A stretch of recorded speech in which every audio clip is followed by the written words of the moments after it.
혹시 자녀와의 소통에서 어려움을 느끼시거나 예전 같지 않은 관계에 마음 한구석이 허전하다고 느끼신 적은 없으신지요? 마치 어느 날 갑자기 병상에 홀로 남겨진 듯한 깊은 외로움과 마주하게 될까 두려워지기도 합니다. 중요한 것은 이러한 감정이 단순히 개인적인 슬픔을 넘어 실제 건강에도 영향을 미칠 수 있다는 점입니다. 오늘 이 시간을 통해 자녀와의 관계를 건강하게 재정립하고 후회 없는 노년을 맞이할 수 있는 지혜를 함께 찾아보겠습니다. 사례, 외로운 병상에서의 깨달음. 얼마 전 상담을 오셨던 한 아버님의 이야기가 떠오릅니다. 김영수, 가명 씨는 갑작스러운 심장 문제로 응급실에 실려가 사흘 밤낮을 홀로 병상에서 보내셨다고 합니다. 가족들에게 위독하다는 소식이 전해졌음에도 병실 문은 좀처럼 열리지 않았습니다. 그러던 중 큰아들 박지훈, 가명 씨에게서 전화가 걸려왔습니다. 기대와 달리 아들의 첫마디는 아버지, 지금 출장 중이라 문병이 어려울 것 같습니다. 그리고 솔직히 평생 저희에게 하셨던 간섭을 생각하면 찾아뵙는 것이 부담스럽습니다. 였다고 합니다. 김영수 씨는 평생 자식만을 바라보며 살아왔다고 자부했지만 정작 가장 위태로운 순간에 자녀의 냉담한 반응은 심장의 통증보다 더 큰 충격과 배신감으로 다가왔다고 토로하셨습니다. 이처럼 가슴 아픈 상황은 결코 남의 이야기가 아닐 수 있습니다. 그리고 이러한 관계의 단절은 충분히 예방하거나 개선할 수 있다는 사실을 기억해야 합니다. 성인 자녀와의 관계, 왜 어려워질까요? 자녀가 어릴 때는 사랑의 표현이 비교적 단순합니다. 보살핌과 훈육이 주된 방식이었죠. 하지만 자녀가 성인이 되면 관계의 패러다임은 근본적으로 전환되어야 합니다. 보호에서 존중으로 말입니다. 많은 부모님들이 이 전환점에서 어려움을 겪습니다. 여전히 자녀를 미숙한 존재로 여기고 과거의 방식으로 사랑을 표현하려다 보니 자녀는 이를 간섭이나 통제로 느끼게 되고 마음의 문을 서서히 닫게 되는 것입니다. 실제로 노년기 우울증의 주요 원인 중 하나가 바로 자녀와의 관계 단절이라는 연구 결과는 주목할 만합니다. 자녀와 깊은 정서적 단절을 겪는 노인은 그렇지 않은 이들보다 평균 수명이 짧다는 통계도 있습니다. 이는 삶의 외로움이 때로는 질병보다 더 빠르게 생명을 잠식할 수 있음을 시사합니다. 부모가 저지르기 쉬운 치명적 실수, 통제와 소유의식. 우리는 흔히 자녀를 내 소유물로 여기는 무의식적인 오류를 범하곤 합니다.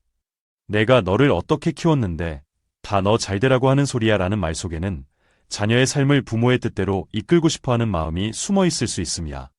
세상에는 크게 두 부류의 부모가 있습니다. 통제형 부모, 자녀의 모든 선택에 개입하며 내 경험상 이게 맞아, 엄마 아빠 말대로 해라며 자신의 방식을 강요합니다. 이는 자녀의 자율성을 침해하고 결국 관계의 단절을 초래합니다. 조력형 부모, 자녀의 성장을 조용히 지켜보며 묵묵히 지지합니다. 조언은 하되 강요하지 않으며 최종 결정은 자녀의 목임을 인정합니다. 이러한 부모 밑에서 자란 자녀는 부모를 인생의 등불로 여기며 깊은 신뢰 관계를 형성합니다. 사례, 아버지의 기대와 아들의 엇갈린 꿈. 제 오랜 지인 박민준 씨의 이야기는 우리에게 많은 것을 시사합니다. 그는 아들이 의사가 되기를 간절히 바랐습니다. 안정적인 미래를 위한 아버지의 깊은 사랑이었죠. 하지만 아들은 음악을 통해 세상을 표현하는 데서 삶의 의미를 찾았습니다. 아버지의 오랜 설득과 압박 끝에 아들은 의대에 진학했지만 늘 공허함에 시달렸습니다. 결국 중년에 이르러 모든 것을 내려놓고 음악인의 길을 선택하며 아버지에게 이렇게 말했다고 합니다. 아버지께서는 제게 평생 안정된 삶을 주셨지만 제 영혼을 앗아가셨습니다. 더 이상 어떤 대화도 하고 싶지 않습니다. 박민준 씨는 자식을 위해 모든 것을 쏟아부었다고 생각했지만 돌아온 것은 철저한 외면과 단절이었습니다. 그는 깊은 우울증을 앓다가 쓸쓸히 세상을 떠났고 마지막 유언은 아들아, 미안하다였다고 합니다. 이러한 비극을 막기 위해 성인이 된 자녀와의 건강한 관계를 위한 4가지 원칙을 마음에 새겨야 합니다. 성인 자녀와의 건강한 관계를 위한 4가지 원칙. 자녀의 선택을 온전히 존중하십시오. 자녀의 선택이 부모의 기대와 다를 수 있습니다. 설령 이해하기 어렵더라도 그들의 삶은 그들의 것입니다. 제 막내딸이 안정된 은행을 그만두고 세계 여행을 하겠다고 했을 때 처음엔 화가 났습니다. 하지만 딸아이의 진심 어린 눈빛을 보고 결국 선택을 존중했습니다. 3년 후, 딸은 더 깊이 세상을 이해하는 어른이 되어 돌아와 자신이 사랑하는 여행사 대표로 행복하게 살고 있습니다. 그때 만약 반대만 했다면 우리 관계는 돌이킬 수 없이 멀어졌을지도 모릅니다. 실패를 허용하고 실패해도 괜찮다는 것을 보여주십시오. 실패는 끝이 아니라 성장의 발판입니다. 제 큰아들이 젊은 나이에 사업에 실패했을 때 만약 제가 거봐라, 내가 하지 말랬지라고 비난했다면 아들은 더 깊은 상처를 입었을 겁니다. 대신 저는 괜찮다, 다시 시작하고 싶다면 아버지는 언제든 내 곁에 있을 거다 라고 말했습니다. 이 믿음이 아들에게 다시 일어설 용기를 주었고 지금 그는 자신만의 사업체를 성공적으로 이끌며 매주 저와 식사를 함께하는 든든한 아들이 되었습니다. 헬리콥터 부모가 되지 마십시오. 자녀의 3위를 맴돌며 끊임없이 감시하고 개입하는 헬리콥터 부모는 아닌지 스스로 점검해야 합니다. 성인 자녀의 사생활을 여전히 꼼꼼히 확인하십니까? 자녀의 문제의 해결책부터 제시하거나 직접 해결해 주십니까? 자녀의 취업, 결혼 등 중요한 결정에 부모니까 당연히 개입해야 한다고 생각하십니까? 자녀가 실패할까 두려워 시작도 전에 만류하십니까? 자녀가 조언을 따르지 않을 때 섭섭함이나 분노를 느끼십니까? 이 중 3가지 이상 해당된다면 자녀의 자율성을 침해하고 있을 가능성이 높습니다. 과도한 개입은 자녀의 결정 능력을 약화시키고 내면에 깊은 불안을 심습니다. 프랑스 철학자 몽테뉴는 부모가 자녀에게 줄 수 있는 가장 위대한 선물은 뿌리와 날개라고 했습니다. 안정감을 주는 뿌리와 함께 스스로 날아오를 수 있는 자유라는 날개를 주어야 합니다. 부모 자신의 삶을 충실히 살아가십시오. 많은 부모님들이 나는 자식 잘 되는 것만 보면 돼라고 말씀하십니다. 하지만 부모가 자신의 행복을 오롯이 자녀의 성취에만 의존한다면 그 부담은 고스란히 자녀에게 전가됩니다.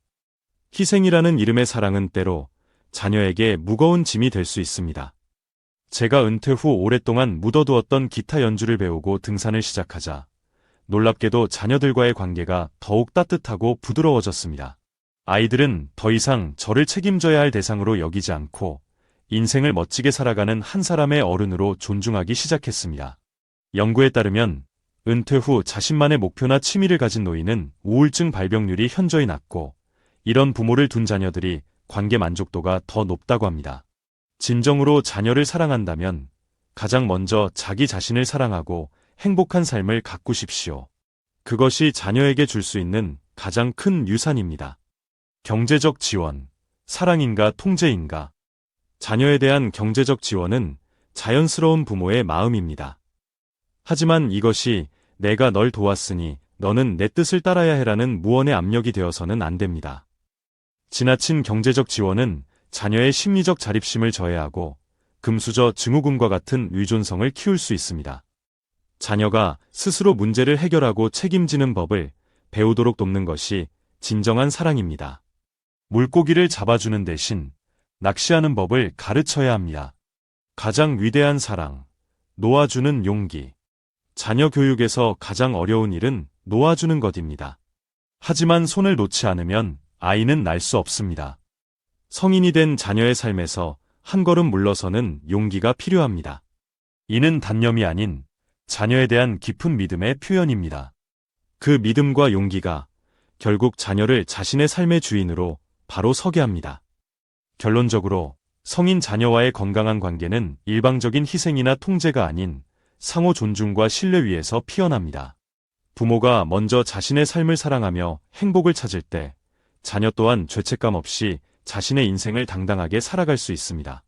지금 이 순간 자녀에게 진심으로 이렇게 말할 수 있기를 바랍니다. 나는 나의 삶을 가치 있게 살아가고 있단다. 그러니 너도 너의 인생을 마음껏 펼치렴. 나는 너를 믿고 항상 응원할 것이다. 이러한 진심 어린 지지가 여러분과 자녀 사이에 단단하고 따뜻한 다리를 놓아줄 것입니다.